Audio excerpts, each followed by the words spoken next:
इस मूवी में हम देखेंगे कि एक लड़के पर एक बड़ा शेर हमला करता है, पर वो लड़का इस हमले में मरता नहीं है, बल्कि उसे कुछ सुपर पावर्स मिलते हैं। इस मूवी का नाम है क्रेवन द हंटर। कहानी शुरू होती है जब एक रहस्यमयी कैदी रूस की एक जेल में आता है। उसका सेलमेट हैरान होता है जब वो कहता है कि वो यहाँ सिर्फ कुछ दिनों के लिए है, जबकि यहाँ सबको उम्र कैद हुई है। बाद में दो गुंडे उसे डराने की कोशिश करते हैं, लेकिन उन्हें जल्द ही पता चलता है कि ये इतना आसान नहीं होगा। हंगामे की वजह से उसे जेल के गैंग लीडर सैम्योन कोर्नी के पास ले जाया जाता है। वो नाम क्रेवन बताता है और कहता है कि वो गलत लोगों का शिकार करता है।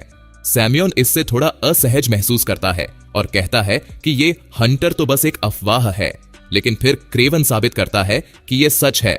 वो अकेले ही सैम्योन के सारे गुंडों को मार देता है, वो भी एक लायन के दांत से। इसके बाद वो सैम्योन को भी मार देता है। जब गार्ड आता है तो क्रेवन उस पर भी हमला करता है और जेल की दीवार पर चढ़ने लगता है। वो फुर्ती से लोहे की सलाखें उखाड़ देता है और छत से कूद जाता है। गार्ड्स की गोलियां भी उसे नहीं छू पाती। क्रेवन जेल की दीवार लांघकर बर्फीले तूफान में भाग जाता है, जहां पहले से ही एक एयरप्लेन उसका इंतजार कर रहा होता है। वो अपने नकली टैटू को हटाता है और उसी समय गार्ड को असली टैटू वाला बॉडी मिल जाता है, जिससे पता चलता है कि उसने जानबूझकर असली कैदी की जगह ले ली थी। इसके बाद कहानी 16 साल पहले न्यूयॉर्क सिटी में चली जाती है। दो भाई सर्गेई और दिमित्री अपनी मां की मौत का शोक मना रहे होते हैं। तब अचानक उनके पिता निकोलाई उन्हें स्कूल से लेने आ जाते हैं। निकोलाई एक क्रिमिनल है और अपने बेटों के साथ बहुत सख्ती से पेश आता है। वो कहता है कि उनकी मां कमजोर थी, इसलिए उसने अपनी जान ले ली। वो कहता है कि कोई अंतिम संस्कार नहीं होगा। फिर वो दोनों को एक हैंगर पर ले जाता है और बताता है कि वो शेरों का शिकार करने जा रहे हैं ताकि वो असली मर्द बन सकें। वहीं दूसरी ओर तंजानिया में एक बच्ची कलिप्सो टैरो कार्ड पढ़ना सीख रही होती है। उसकी दादी भविष्यवाणी करती है कि वो जल्द ही एक हादसे की गवाह बनेगी और उसे एक जादुई दवाई देती है जिसमें चमत्कारी हीलिंग पावर्स होती हैं।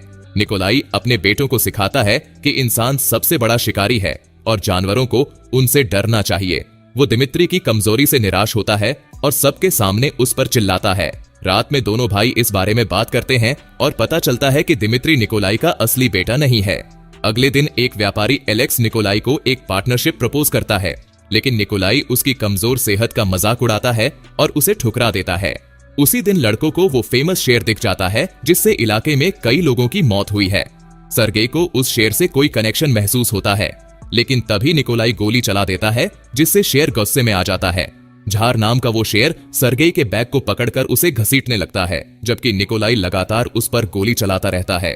उसी समय कलिप्सो अपने माता पिता के साथ जिराफ की तस्वीरें खींच रही होती है। तब वो अचानक किसी आवाज से आकर्षित होकर वहां पहुंच जाती है जहां शेर सर्गेई को छोड़कर जा रहा होता है। सर्गेई बुरी तरह घायल होता है और शायद गोलियों से भी जख्मी हो जाता है। शेर का एक खून का कतरा उसके घाव पर गिरता है और तभी कलिप्सो उसे अपनी जादुई दवाई पिला देती है। सर्गेई बेहोश रहता है, लेकिन उसके अंदर कुछ सुपरनैचुरल हो रहा होता है। उसकी आंखों के सामने वाइल्ड लाइफ का इमेज घूमने लगती है और एक फीमेल वॉइस मंत्र पढ़ने लगती है जो नेचर की शक्तियों को बुला रही होती है। कलिप्सो उसके पास अपना एक टैरो कार्ड छोड़ देती है और फिर बचाव दल आकर सर्गेई को अस्पताल ले जाता है। डॉक्टर उसे मृत घोषित कर देते हैं, लेकिन कुछ ही देर बाद वो अपनी आंखें खोल लेता है। निकोलाई अपने बेटों को इंग्लैंड के अपने विशाल घर में ले जाता है। वहां सर्गेई को अपनी मां का एक लेटर मिलता है जिसमें वो अपने किए की माफी मांगती है और उससे रिक्वेस्ट करती है कि वो कभी अपने पिता जैसा ना बने। उसी दिन निकोलाई घोषणा करता है कि दिमित्री अकेले न्यूयॉर्क स्कूल वापस जाएगा, जबकि सर्गेई को उसके साथ रहकर क्राइम की दुनिया में कदम रखना होगा। फिर निकोलाई शेर के कटे हुए सिर को दिखाता है जिसे उसने दीवार पर टांग दिया था। ये देखकर सर्गेई को गुस्सा आ जाता है और वो अपने कमरे में जाकर खुद को बंद कर लेता है। आधी रात को वो वहां से भागने की कोशिश करता है, लेकिन गलती से दूसरी मंजिल से गिर जाता है। लेकिन उसके नए रिफ्लेक्सेस उसे सेफली जमीन पर उतरने में मदद करते हैं। जब दिमित्री उसे देखता है तो वो उससे रिक्वेस्ट करता है कि उसे छोड़कर ना जाए, लेकिन सर्गेई कहता है कि उसे जाना ही होगा क्योंकि उसके साथ कुछ अजीब हो रहा है जिसे वो खुद भी समझ नहीं पा रहा। एक शिप में छुपकर ट्रैवल करते हुए सर्गेई ईस्टर्न रशिया पहुंचता है। वहां भी उसकी सेंसेस पहले से कहीं ज्यादा तेज हो जाती हैं। उसके जानवरों से जुड़े स्पेशल कनेक्शन उसे एक बड़े खतरे से बचाते हैं जब वो एक दौड़ती हुई झुंड के नीचे कुचले जाने से बच जाता है। आखिरकार सर्गेई उस जगह पहुंचता है जहां वो अपनी मां के साथ कैंपिंग करता था। वहां वो अपनी नई ताकत को टेस्ट करना शुरू करता है। उसे एहसास होता है कि अब वो तेज दौड़ सकता है, ऊंचाई पर कूद सकता है और पेड़ों पर चढ़ सकता है, जैसे उसने अलग अलग जानवरों की एबिलिटी हासिल कर ली हो। तभी उसे गोली चलने की आवाज सुनाई देती है। एक पेड़ के ऊपर से वो 2 शिकारी देखता है और तुरंत वहां भागकर पहुंचता है जहां कई मरे हुए जानवर पड़े होते हैं। शिकारी उसे वहां से जाने को कहते हैं, लेकिन सर्गेई जमीन से एक चाकू उठा लेता है। वो पहला शिकारी को सीधा माथे पर वार कर गिरा देता है और फिर दूसरे शिकारी को अपने हाथों से मार देता है। इसके बाद उसे पास से एक और गाड़ी गुजरती हुई दिखती है जिसमें और हथियारबंद लोग होते हैं। तब उसे एहसास होता है कि उसका काम अभी शुरू ही हुआ है। सालों बाद सर्गेई क्रिमिनल्स का शिकारी बन जाता है और खुद को क्रेवन बुलाने लगता है, लेकिन वो अब भी कलिप्सो का दिया हुआ टैरो कार्ड अपने पास रखता है और रशिया में अकेले रहता है। उसका अगला निशाना आंद्रे है, जो अवैध रूप से जानवरों के सींगों की तस्करी कर रहा होता है। जब क्रेवन उसका रास्ता रोकता है तो आंद्रे हंसता है और कहता है कि वो 6 लोग हैं और क्रेवन अकेला है। लेकिन क्रेवन जवाब देता है कि ये संख्या अब बदलने वाली है। जैसे ही गाड़ी आगे बढ़ती है, क्रेवन नीचे से होते हुए उसकी छत तक चढ़ जाता है और कुछ ही सेकंड्स में 4 लोगों को खत्म कर देता है। आंद्रे और उसका एकमात्र बचा साथी दूसरी गाड़ी से भाग जाते हैं, लेकिन क्रेवन गाड़ी का नंबर देख लेता है। लंदन पहुंचकर आंद्रे अपने बॉस को घटना के बारे में बताता है और झूठ बोलता है कि उसने उस रहस्यमयी शिकारी को मार दिया है। लेकिन तभी उसे पता चलता है कि उसका बॉस पहले ही मारा जा चुका है और उसकी कुर्सी पर खुद क्रेवन बैठा है। वो आंद्रे को दीवार पर चिपकाकर उसका नाम अपनी लिस्ट से काट देता है। उसी समय कलिप्सो भी लंदन में होती है और वकील के तौर पर काम कर रही होती है। उसने हाल ही में अपने एक साथी को खो दिया जिसे सेमियोन कोर्नी के गुंडों ने मारा था। उसके अंतिम संस्कार के बाद क्रेवन उससे मिलता है और उसे वो कार्ड दिखाता है जो उसने उसे सालों पहले दिया था। वो उसे बताता है कि उसके दोस्त की मौत का बदला लिया जा चुका है क्योंकि सेमियोन अब मर चुका है। क्रेवन ये भी कबूल करता है कि वही वो शिकारी है जिसे सब द हंटर कहते हैं। ये सुनकर कलिप्सो असमंजस में पड़ जाती है क्योंकि न्याय पाने के उसके तरीके क्रेवन से बहुत अलग हैं। उसे ये भी डर है कि क्रेवन कहीं अपने पिता की तरह न बन जाए, लेकिन क्रेवन समझाता है कि उसने अपने पिता को ठुकरा दिया था। वो बताता है कि वो केवल अपने भाई दिमित्री से कांटेक्ट रखता है जो अब लंदन में रहता है। क्रेवन उसे अपनी लिस्ट दिखाता है और कहता है कि कानूनी तरीकों से क्रिमिनल्स को सजा देना उतना असरदार नहीं है जितना उसके तरीके। वो कलिप्सो को एक पार्टनरशिप प्रपोज करता है, वो क्रिमिनल्स का पता लगाने में उसकी मदद करे। कलिप्सो इस पर सोचने का वादा करती है। इस बीच एलेक्से नाम का एक बिजनेसमैन अपने एडवाइजर ब्रेंट से हंटर के बारे में बात कर रहा होता है। उसे इस अफवाह पर ज्यादा विश्वास नहीं होता और वो सोचता है कि अगर ऐसा कोई है भी तो उसे किसी भी और दुश्मन की तरह हराया जा सकता है। ब्रेंट सेमियोन कोर्नी के गैंग मेंबर्स से एक मीटिंग सेट करता है। एलेक्से उन्हें बताता है कि अब वो मरे हुए गैंगस्टर की जगह लेने वाला है, लेकिन तीनों उसका मजाक उड़ाते हैं और उनमें से एक उस पर गोलियां चला देता है। लेकिन एलेक्से पर कोई असर नहीं होता और वो बिना किसी चोट के खड़ा हो जाता है। इसके बाद वो अपनी शर्ट उतारने लगता है। तभी सभी को समझ आता है कि उसे राइनो क्यों बुलाया जाता है। एक खास केमिकल की वजह से वो खुद को एक जानवर में बदल सकता है, लेकिन जब वो देखता है कि गैंगस्टर्स पहले ही डर चुके हैं तो वो अपनी शक्ति को पूरी तरह इस्तेमाल नहीं करता।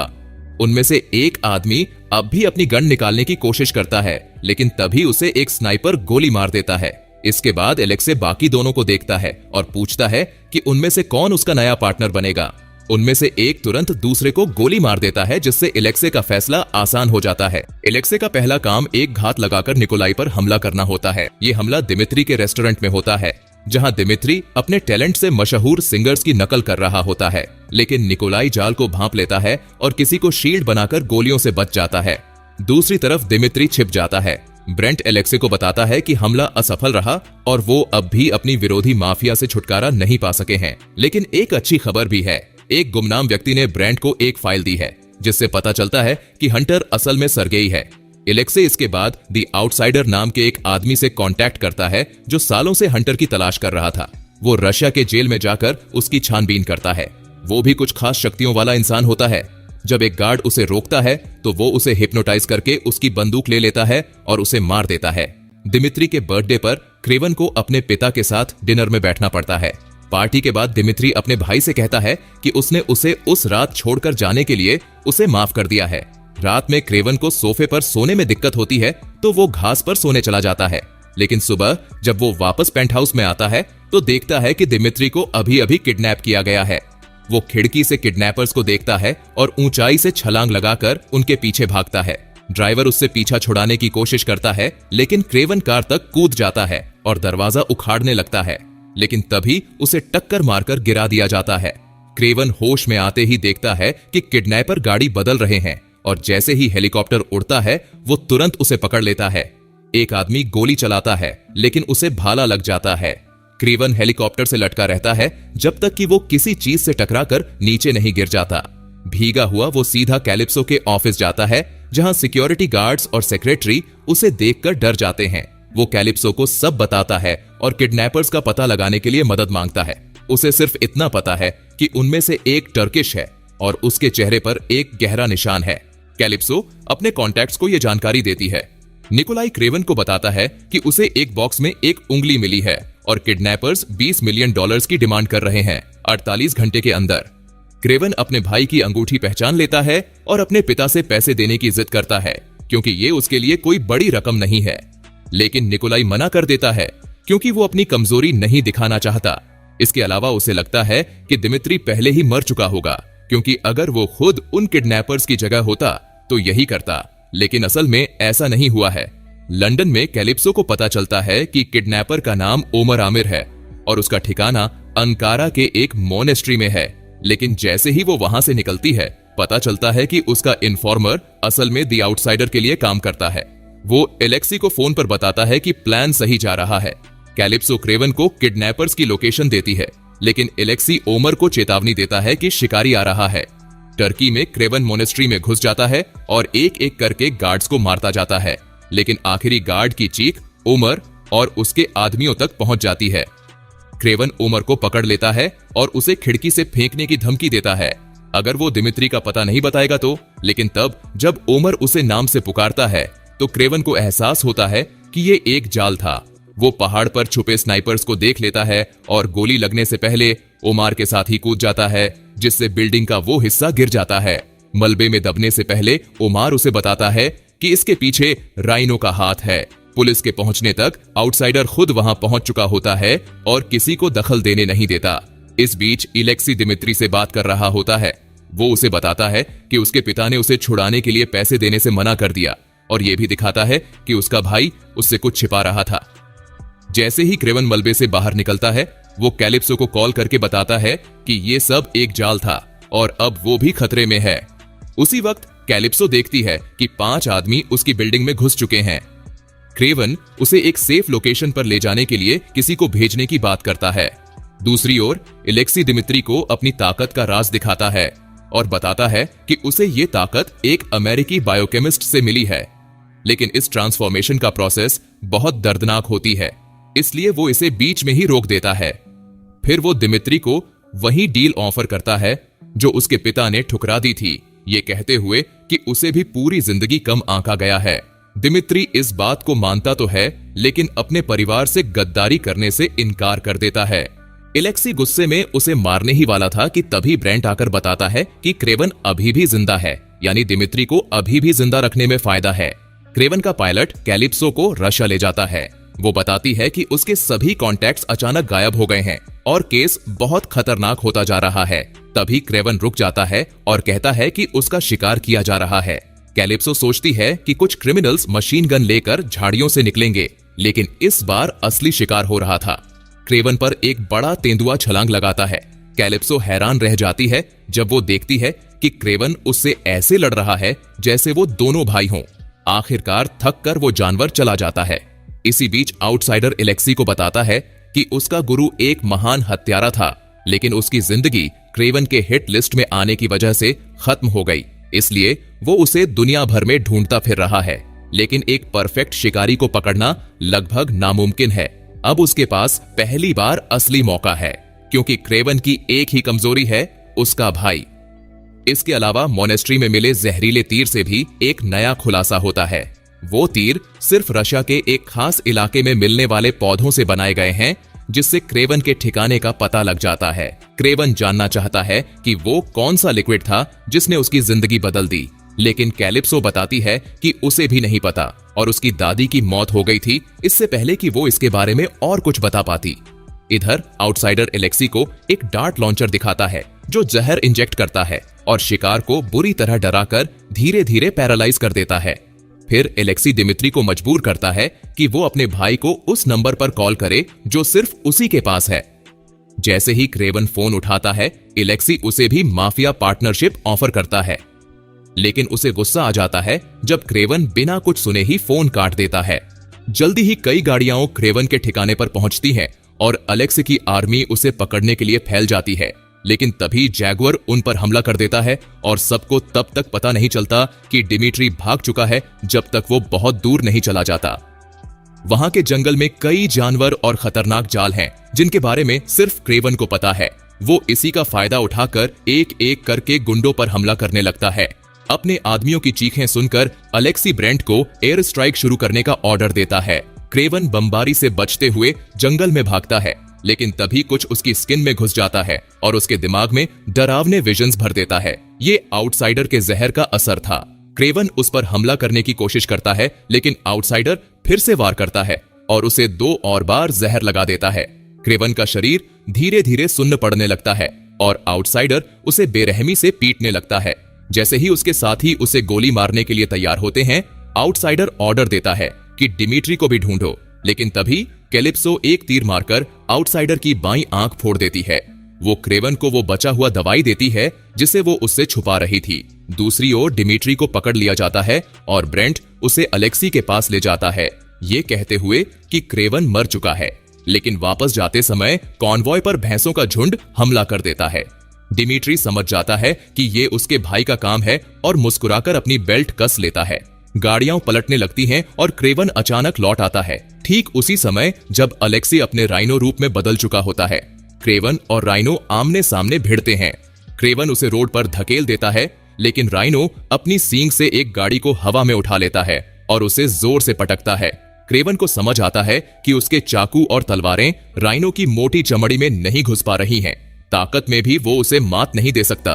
तब वो राइनो को शब्दों से चोट पहुंचाने का फैसला करता है और कहता है कि उसके पिता सही थे, एलेक्सी हमेशा एक नाकाम इंसान रहेगा। गुस्से में आकर राइनो थोड़ी देर के लिए ध्यान भटकाता है और क्रेवन उसके शरीर के उस हिस्से पर वार करता है जहां वो इंजेक्शन लगाता है। इससे वो कमजोर पड़ जाता है और क्रेवन एक रस्सी उसके चारों ओर लपेटकर दूसरी ओर एक भैंस को बांध देता है। अचानक झटका लगने से राइनो खींचा चला जाता है और भैंसों के झुंड के नीचे कुचल जाता है। क्रेवन उससे पूछता है कि उसकी पहचान किसने रिवील की। तभी डिमिट्री एक बंदूक लेकर आता है, लेकिन क्रेवन उसे किसी की जान लेने से रोक देता है।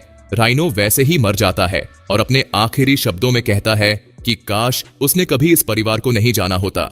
इस सब के बाद क्रेवन अपने पिता निकोलाई के पास जाता है और सच जानना चाहता है। निकोलाई कबूल करता है कि वो हमेशा जानता था कि क्रेवन ही हंटर है और वो इस पर गर्व करता था। राइनो से निपटने के लिए उसने खुद क्रेवन की पहचान रिवील की थी, क्योंकि उसे भरोसा था कि उसका बेटा अपने दुश्मन को हरा देगा। क्रेवन कहता है कि उसने डिमिट्री की जान को खतरे में डाल दिया, लेकिन निकोलाई जवाब देता है कि उसने अपने बेटे की काबिलियत पर भरोसा किया था। वो चाहता था कि ये सब परिवार को एकजुट करे और क्रेवन को अपने उत्तराधिकारी के रूप में अपनी भूमिका समझ आए। लेकिन क्रेवन चुपचाप अपने पिता की बंदूक से गोलियां निकालकर वहां से चला जाता है। जब निकोलाई के पास एक भालू आता है तो उसके पास खुद को बचाने का कोई तरीका नहीं होता। 1 साल बाद क्रेवन डिमिट्री के रेस्टोरेंट में उसके बर्थडे सेलिब्रेट करने जाता है। डिमिट्री कहता है कि वो ट्रॉमा से उबर गया है और अब वो खुद को एक नया इंसान महसूस करता है। उसने एक अमेरिकी बायोकेमिस्ट से मुलाकात की जिसने उसे पूरी तरह बदल दिया है। क्रेवन को कुछ पुराने माफिया क्लाइंट्स दिखते हैं और समझ जाता है कि डिमिट्री ने उसके पिता के बिजनेस संभाल लिया है। क्रेवन को यह सही नहीं लगता तो डिमिट्री उसे पाखंडी कहता है और कहता है कि वो भी अपने पिता की तरह ही है, उसे सिर्फ अपनी परवाह है। क्रेवन उसका पीछा करता है और देखता है कि अचानक उसकी शक्ल बदल जाती है और वो खुद उसके जैसे दिखने लगता है। दिमित्री अब किसी की भी आवाज नकल कर सकता है और अब उसे किसी और का रूप लेने से कोई नहीं रोक सकता। अलेक्सी और निकोलाई के हट जाने के बाद उसके पास क्राइम की दुनिया का राजा बनने के लिए सब कुछ है। आखिरकार वो अपने भाइयों में सबसे ताकतवर बन चुका है। दिल टूटे क्रेवन घर लौटता है और अपने पिता का एक तोहफा पाता है, जानवरों की खाल से बना एक कोट और एक चिट्ठी जिसमें निकोलाई उसे शिकार जारी रखने के लिए कहता है। और इसी के साथ ये मूवी यही खत्म हो जाती है। अगर आपको हमारा एक्सप्लेनेशन पसंद आया हो तो वीडियो को एक लाइक जरूर करें।